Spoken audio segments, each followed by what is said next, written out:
very kind of you to invite me to this beautiful city. It's my first time in Salamanca, and it's clearly a very special place. When one's presented with a place that is so full of history, one starts to understand how important and how complicated things can become with age. One of the things that I've noticed walking around Salamanca is the mixture of old and new. And it's kind of difficult at times to work out what is an old bit or what is a new bit that looks like an old bit. And the fantastic work within the university shows how you can bring things together. And that complexity that comes with age is what I would like to speak about today. And I would like to use dementia, one of the most common and one of the most severe problems that one can develop in later life. I would like to use that as an exemplar with which we can explore the challenges that are out there in terms of multimorbidity, which is essentially the medicine that we will be facing in this century, rather than the kind of simplicity of medicine, of simple, single conditions that we would treat, which is the medicine of the last century and one that we've dealt with very well.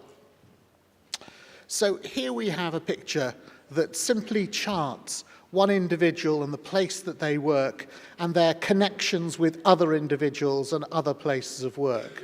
We really do live in a world that has become more complicated through communication and technology, and through the numbers of individuals that we're in contact with.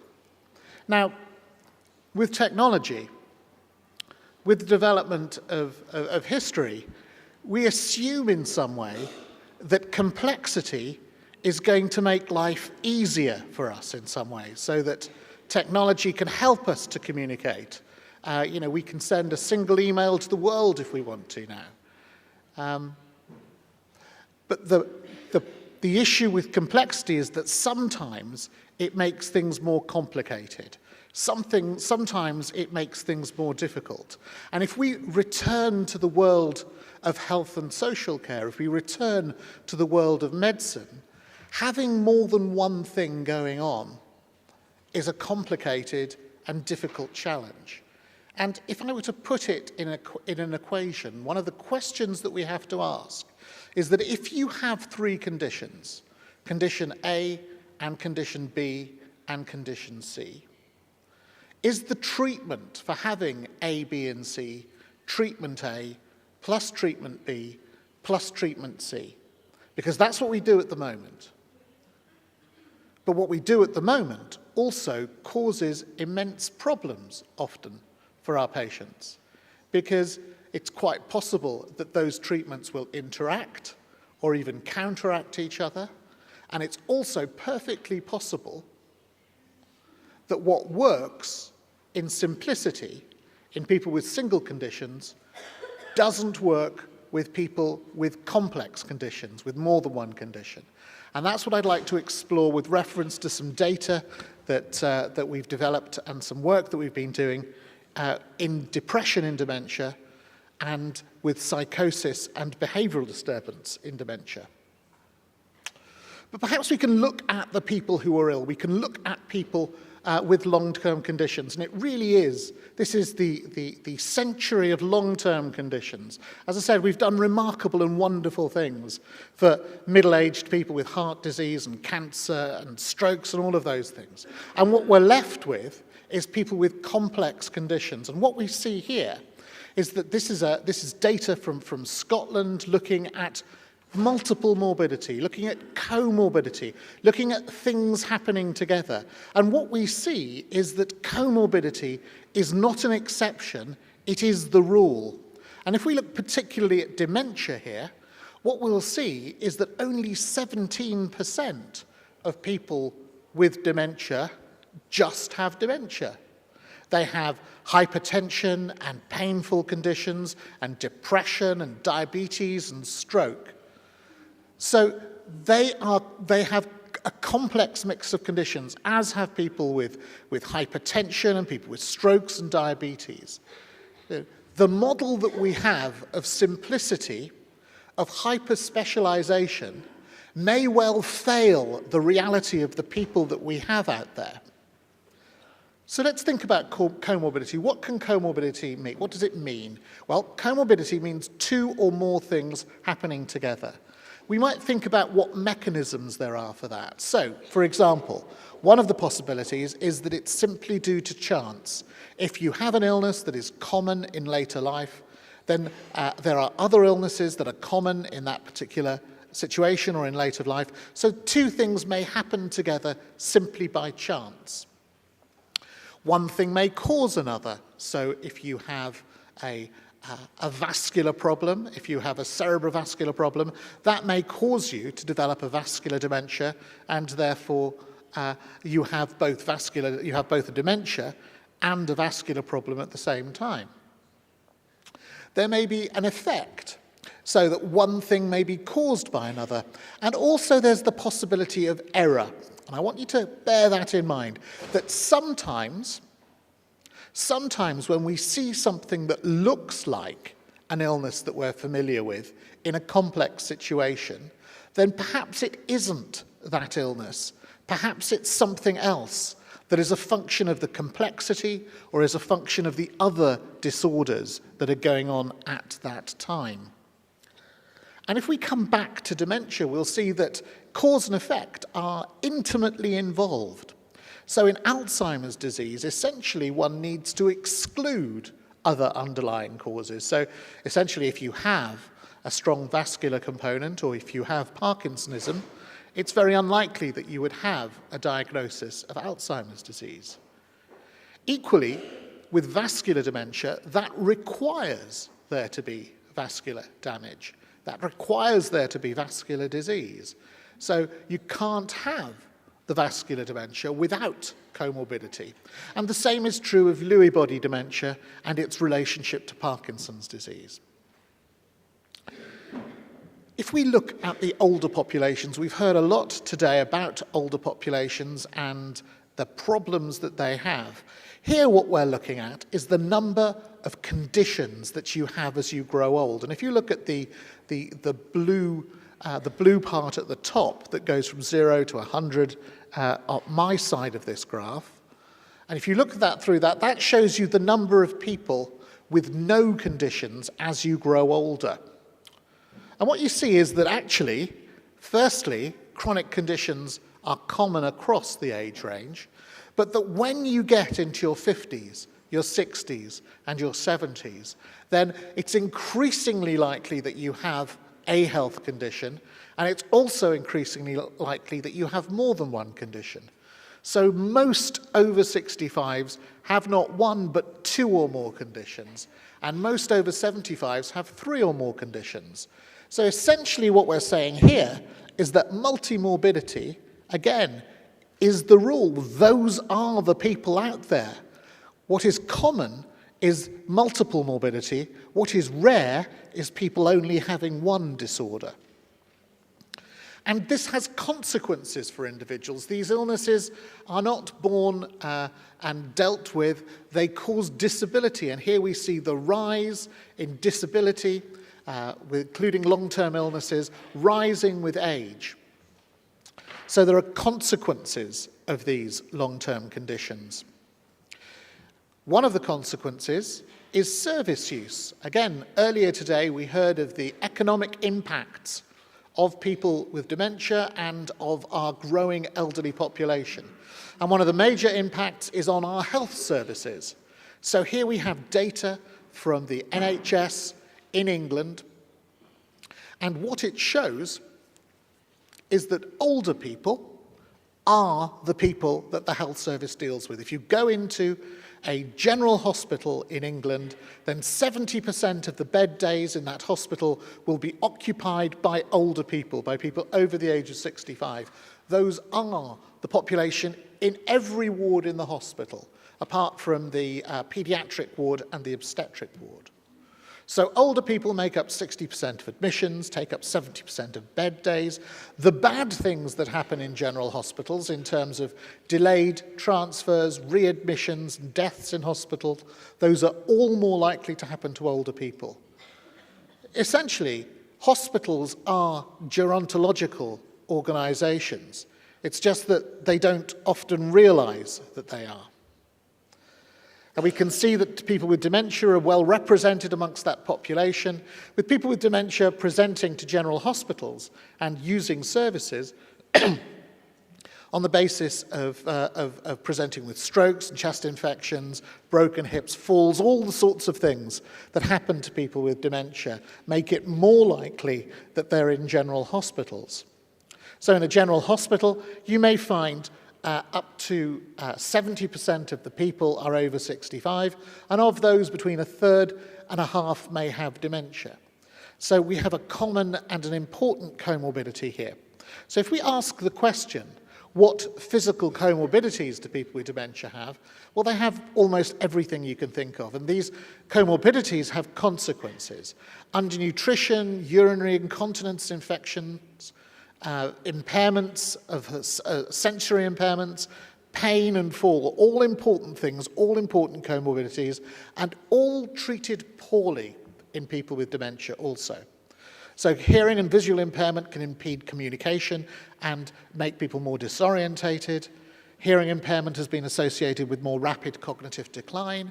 Pain is associated with behavior disturbance. It's a scandal in many ways that people with dementia, if they come into a general hospital with a broken hip, receive half the pain relief that people without dementia receive. And they have exactly the same perceptions of pain, they just express it differently. You're as likely to be treated for your pain in a general hospital if you have dementia with haloperidol in order to suppress your distressed behavior as you are with an adequate dose of a painkiller.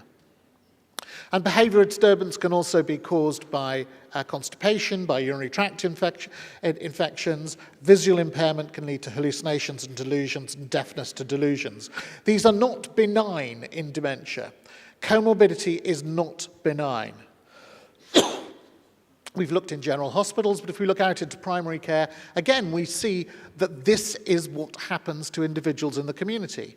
But that people with dementia, while they have as many, if not more, chronic conditions, are less likely to report those conditions. So we have large numbers of people with undiagnosed but treatable medical disease in up to a half of individuals with dementia. And if we look at the Wishart Health Service study from the US, that showed that people with dementia had on average 4 chronic conditions, were prescribed 5 medications, with 80% of them having hypertension and 40% diabetes. This is the reality of the complexity that is out there for people with dementia.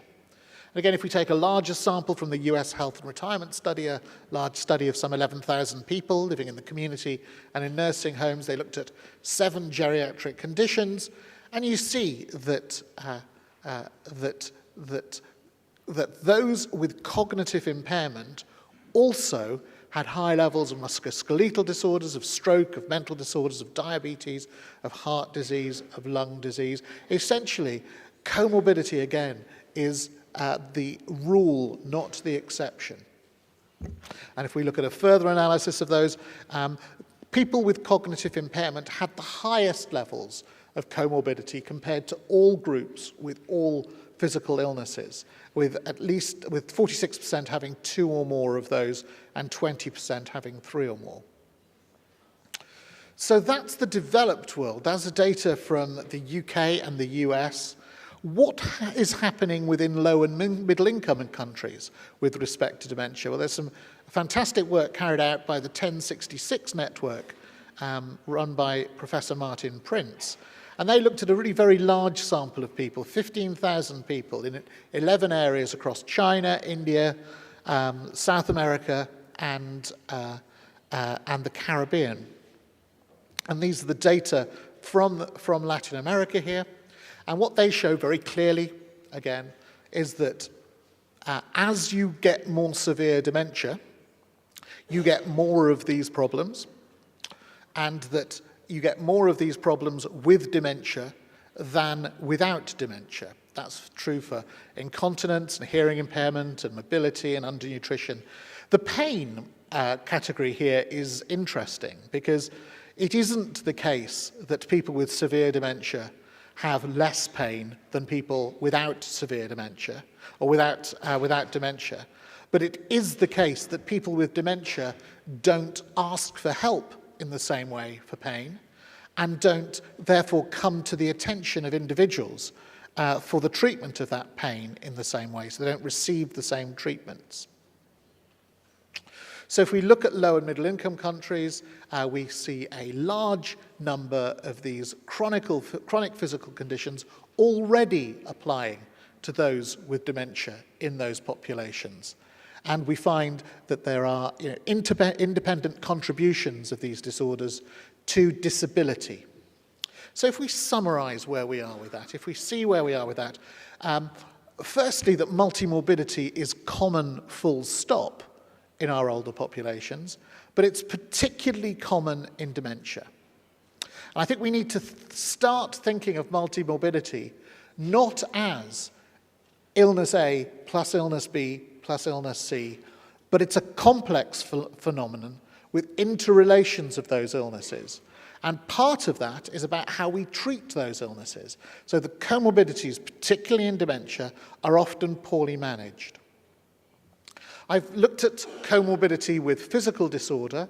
I want to turn now to comorbidity with mental disorder, in particular to look at behavioural and psychological symptoms of dementia. And we all know what sorts of things those are. These are things like apathy, but also aggression, anxiety, irritability, low mood, psychosis, motor restlessness, all complicated problems for the person with dementia, but also complicated for families of individuals with dementia.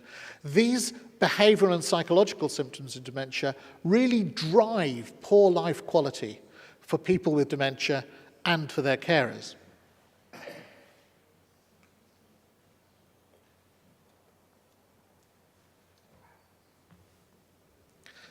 And this is how we treat it. What we have here is we have the different classes of drugs and other interventions that we might use, and that we have the symptoms along the side, symptoms of psychosis, depression, behavioural problems. And what we see here is, in technical terms, a mess. There's a profound lack of specificity here in terms of what we do. So we use antidepressants to treat behavioural problems, to treat depression, sometimes to treat improve activities of daily living. We use antipsychotics for psychosis, for agitation. We use almost everything for almost everything. And that's what we do in clinical practice because none of these drugs works very well. So if there were the same specificity that we know there to be outside of dementia, then we would expect antipsychotics to work for psychosis, so we wouldn't use other drugs to treat that psychosis. We would expect antidepressants to work for depression, and we would use antidepressants for those treatments, to treat that depression, because the antidepressants are the treatment, and we wouldn't use other things. This lack of specificity reflects a real possibility of there being something different about these disorders that look like other disorders within dementia. So if we take depression in dementia to begin with, we know that depression is a common comorbidity in dementia. Up to 20% of people at any point have dementia with a comorbid depression. We know that there are cases that resolve and cases that become instant cases. We know that this is an important driver of poor outcomes also. So depression in dementia is not a good thing. It's associated with high levels of distress for the person with dementia, low quality of life for the person with dementia, high carer stress and burden, high carer depression. It lowers cognition and your functional abilities. It's associated with institutionalization, which is associated with increased cost and death, and we know that it's often not treated. So depression is a really important comorbidity. This is data from a trial that we carried out, the HTA SAD trial, a study of antidepressants for the treatment of depression in dementia. And in this study, we took, it was a placebo-controlled trial, a multi-center placebo-controlled trial of a large number of people with dementia, drawn from across the UK, and they were randomized to receive either placebo or sertraline, which is an SSRI, one of the most common classes of drugs used for depression, or mirtazapine, which is another class of drug that is used for depression. There was a genuine uncertainty about whether these drugs worked, and these are our findings. The blue line is placebo, the green line is mirtazapine, the red line is sertraline, and what we see here is that there is no benefit that accrues through being randomized to an antidepressant, either sertraline or mirtazapine, compared with placebo. What we see here is that the drugs don't work for depression in dementia. And that's fascinating. That's fascinating because the drugs do work for depression in older people. The response rates for older people without cognitive impairment are the same as people without cognitive impairment. So what are we seeing here? Well, what's interesting is that there is improvement here, actually, but that improvement, particularly over the first 13 weeks of the trial, is not attributable to the drugs.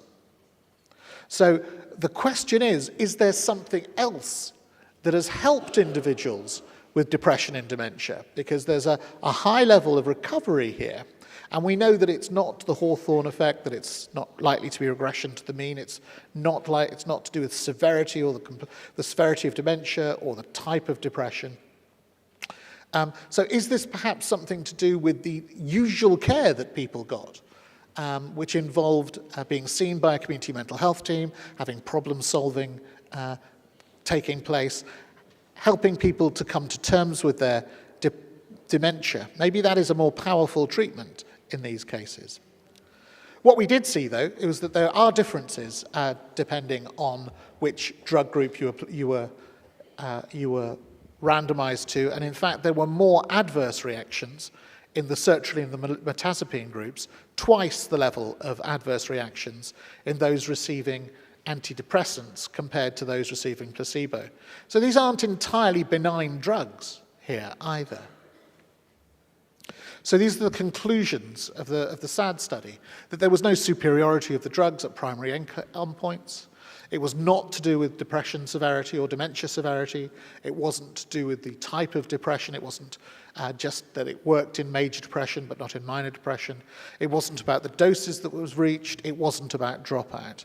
The conclusion has to be that depression is different in dementia, so that the rules for simplicity don't work when we have complexity. And let's take a look at antipsychotics in dementia. This is data from an analysis that was carried out for a ministerial review carried out in the United Kingdom of the use of antipsychotic drugs in people with dementia. And we were able to quantify what the effects and the side effects of these drugs were. So what this suggests is that if we're treating 1,000 people, then between 9 and 20% of those individuals derive some benefit from the treatment. So the actual level of treatment benefit is quite low in this population. But with that, you get a 1% extra mortality and about the same number of severe cerebrovascular side effects. So in the UK, that comes down to 1,800 deaths per year that are attributable entirely to this medication. So these are deaths that would not have happened had these people not been exposed to these medications. So this death doesn't happen in people without dementia. This is excess death above that which happens in people without dementia. And this controls for the effects of age. So what we have here is a harm that is different in dementia. So if we can ask the question, what does this mean about the use of antidepressants and antipsychotics in dementia? Well, what it means is that depression and psychosis are different in dementia. And there would be reason to believe that other illnesses, physical illnesses as well as mental illnesses, may well express themselves differently. And we know that psychopharmacology is different in dementia, and of course it would be. Dementia is a disorder that interferes with the way that the brain functions, that causes cell death, and that cell death is to complex pathways within the brain as well as individual neurons. And so it is slightly strange to expect that pharmacology will be the same in a normal brain and a demented brain. And what it means for us as clinicians and people involved in developing and delivering care systems to people with dementia is that we need to be very careful about generalizing findings from non-demented populations into populations of people with dementia. And I would take that further. I would say that we need to be very careful about generalizing findings from simple populations with individual illnesses to those populations with multiple morbidity and complexity. And that's both in terms of the effects of drugs and also the harms of drugs. And it's incredibly striking how little research is done on populations of people with multiple morbidity. The populations that are included in drug trials are very usually super normal populations. They're fitter than the normal set of people, and often with high levels of exclusions of other comorbid conditions. So this is to suggest that not everything that looks like something is that thing. So just because it flies, it doesn't make it a bird. These are 4 flying creatures here, and only one of them is a bird. So the things that look like depression or look like psychosis in dementia may well not be psychosis or depression in dementia. And so in terms of how you deal with that, you need to play a game, you need to have the capacity to be able to deal with this complexity. I think that in depression it's useful to take that to pieces and see what that means, so that all that looks like depression is not necessarily so. There is heterogeneity in depression in dementia. There will be a group where the depression may well be situationally determined, much more like a reactive depression. And so that may respond to the problem solving and support that our community teams were able to get to give, and that may account for that improvement in the HTA-SAD trial. There's also perhaps a homophenotypic group where it looks like depression but may have a very different biological basis. So it may be caused by a different mechanism, much more to do with the death of systems rather than the systems that are decreased or diminished in major depression. And so that might have a poor response to antidepressant treatment. But there is also a third group, which are a group of people who carry their depression into their dementia in later life, and they may have exactly the same response as people with major depression earlier, but there may also be some attenuation because of the dementia process. So comorbidity is, for me, all about complexity. And the reality is that different rules apply, and we don't necessarily know what those rules are at the moment. Do you have Star Trek in Spain? I hope you do. Otherwise, this isn't going to mean very much. So what do we have here? We have a doctor, McCoy, in the background, and we have the science officer, Spock. And they're playing a game. And the game that they're playing is 3-dimensional chess. Now, the problem is that McCoy doesn't know the rules of 3-dimensional chess. He's very good at 2-dimensional chess. He knows how to play that game, but he doesn't know the rules of three-dimensional chess. Spock does. So what happens if you play three-dimensional chess using the rules of two-dimensional chess? You lose. And that's what we're doing when we treat complex patients with the rules that we've learnt from treating simple cases. And what happens when we play that game is that we, as clinicians, lose that game, but more importantly, our patients also lose that game. So in summary, there are dangers in generating data from non-demented populations to those with dementia, and dangers generalizing data from simple populations into complex populations. And these occur across research, practices, and services. We need evidence that relates to the treatment of those complex populations we actually serve. And these are two final quotes here, one from a geriatrician and one from a politician. The first is, if we design services for people with one thing wrong at once, but people with many things wrong turn up, the fault lies not with the users, but with the service. Yet all too often these patients are labelled as inappropriate and presented as a problem.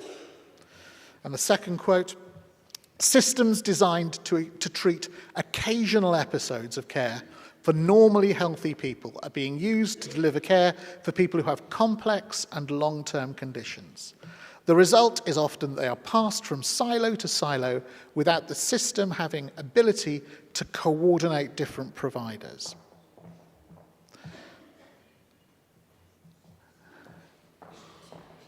I'd like to finish. No.